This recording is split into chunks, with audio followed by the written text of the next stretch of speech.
आज अध्यापक सम्मान समारोह कार्यकारिणी की बैठक समिति में एक सम्मान जो अध्यापकों को प्रदान किया गया सर, वो अपने आप में बहुत ही महत्वपूर्ण इवेंट रहा सर। और इसमें जो हमारे अध्यापकों ने सामाजिक परिवर्तन के लिए, सामाजिक जो जागृति के लिए सर, उनको एक बहुत बड़ा संदेश मिला है। इसके ऊपर थोड़ा प्रकाश डालिए। आज हाजरस की जिला कार्यकारिणी के द्वारा जो हमारे पिछले दिनों नए अध्यापक चयनित हुए हैं, उनको एक समाज में जाकर के एक नई दिशा देने का कार्य किया है। उनको बताया गया कि संगठनों का क्या महत्व है। जो हाजरस की हमारी बोर्ड डिस्ट्रिक्ट में काम करी, बहुत बढ़िया काम कर रही है। आज उन्होंने इस माध्यम से जो हमारे नए अध्यापक लगे थे, उनको यहाँ पर बुला करके सम्मानित किया है और उनमें एक नई ऊर्जा भरने का काम किया है। आज वो यहाँ से बहुत कुछ सीख करके गए हैं। सीखने को तो पहले भी बहुत ज़्यादा इंटेलिजेंट रहे हैं वो, लेकिन जो प्रैक्टिकल नॉलेज एक ग्रुप के माध्यम से, एक समाज के माध्यम से, एक संगठन के माध्यम से जो एकता की बात करते हैं, जो हम मिलजुल करके समाज को एक नई दिशा कैसे दे सकते हैं, समाज में आज बच्चों के लिए जो हमारा आज शिक्षा का पिछड़ापन है, उसको हम किस प्रकार से दूर कर सकते हैं, किस प्रकार से हमारे समाज के अंदर जो कुरीतियाँ हैं, जो बुराइयाँ हैं, जो अंधविश्वास है, जिनके अनपढ़ लोग, क्या पढ़े लिखे भी लोग उनकी गिरफ्त में आ गए हैं, उनको किस प्रकार से मतलब वहाँ से निकाल करके हमारा महत्व सर्व शिक्षा का बाबा साहब ने कहा था कि शिक्षा शेरनी का वह दूध है जो पिएगा वो दाढ़। जी सर।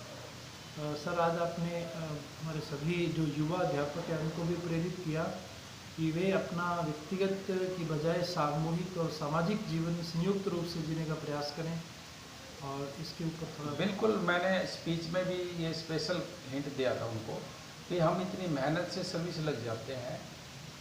मैंने अपना भी खुद का एग्जाम्पल दिया, टीचर मैं भी लगा था, लेकिन हमें यहाँ तक सीमित नहीं रहना चाहिए।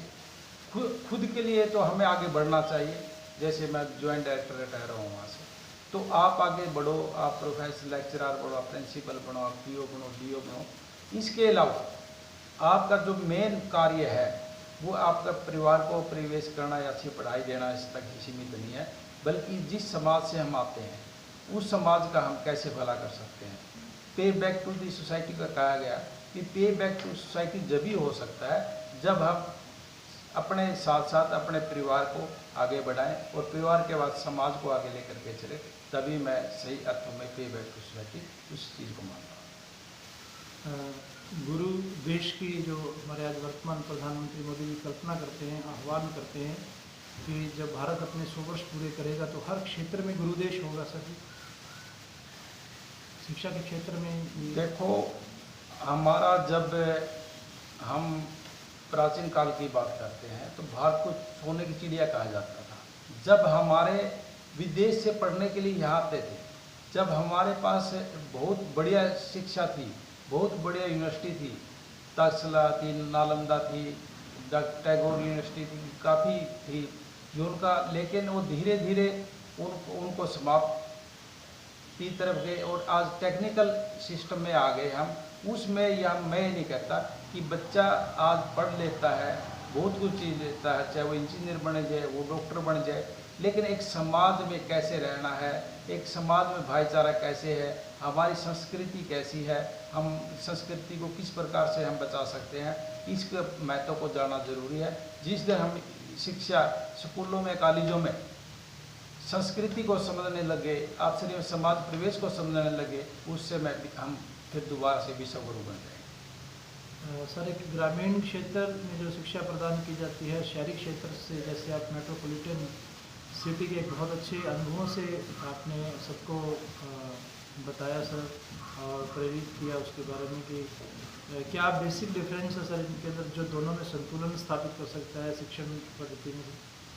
देखो, शुरू से ही जब से देश आज़ाद हुआ है, पहले भी चाहे लॉर्ड मैकाले ने इंग्लिश शिक्षा अडॉप्ट की थी, उसका विरोध किया था, लेकिन आज शिक्षा हम इंग्लिश का महत्व को नहीं भुला सकते। लेकिन हम आज देखो, सरकार ने भी पहले 6 क्लास से इंग्लिश शुरू होती थी, अब पहली क्लास से शुरू करी है, लेकिन जो मैं तो ये कहता हूँ, ये तो गवर्नमेंट ने, सेंट्रल गवर्नमेंट ने यही डिसीजन लेना चाहिए, क्योंकि मैं MHRD या तो शिक्षा मंत्रालय ही बोल दिया गया उसको, वो डिपार्टमेंट सेंटर के पास है, तो उसमें से हम एक जैसा फ्रेमवर्क, एक जैसा हमारे कैरिकुलम बनाना चाहिए, एक जैसा हमें मतलब कंटेंट तैयार करना चाहिए, सिलेबस एक जैसा होना चाहिए।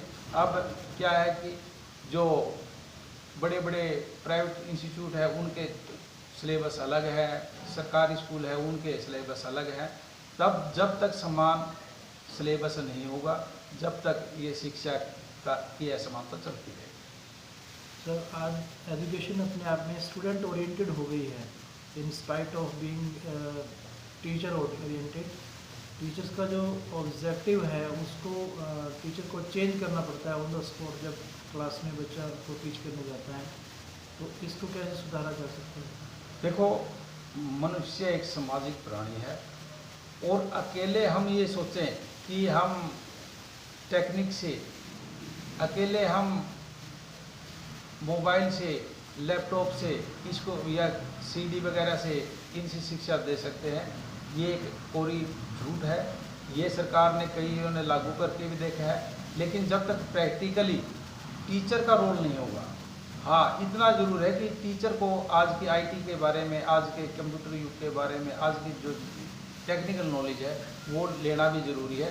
इसके लिए तो मैं यही कह सकता हूँ कि सरकार ने एक अलग से स्कूलों के अंदर IT के रेगुलर बंदे भी डिप्यूट कर देने चाहिए, ताकि वो उन टीचरों को समय समय पर इसके बारे में नॉलेज या जानकारी देते हैं। बारीकी से जो उनको देखभाल की जा सके सर, जो पर्टिकुलरली एक एक स्टूडेंट के ऊपर अगर ध्यान केंद्रित करता है टीचर, तो सर उसको टाइम भी ज़्यादा चाहिए, तो उसको अगर मतलब उसकी पर्सनल प्रॉब्लम्स को सॉल्व करना है तो उसको टाइम देना पड़ेगा सर। इतना टाइम टीचर के पास ना हो तो फिर उसको मैनेज नहीं, ऐसा है कि एक अकेला तो अगर एक स्कूल में उदाहरण के तौर 500 बच्चे हैं तो उनको सारा को नहीं टाइम दे पाएगा, लेकिन जो टीचर होते हैं, जब 500 बच्चे तो वहाँ 50 टीचर भी होते हैं जी। तो 50 टीचरों में से 5 या 10 या 20 लेटेस्ट जो होते हैं वो भी उनसे सीख सकते हैं, और वो आगे उन टीचरों या बच्चों की हेल्प कर सकते हैं।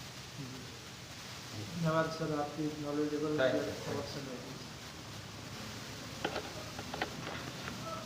Thank you.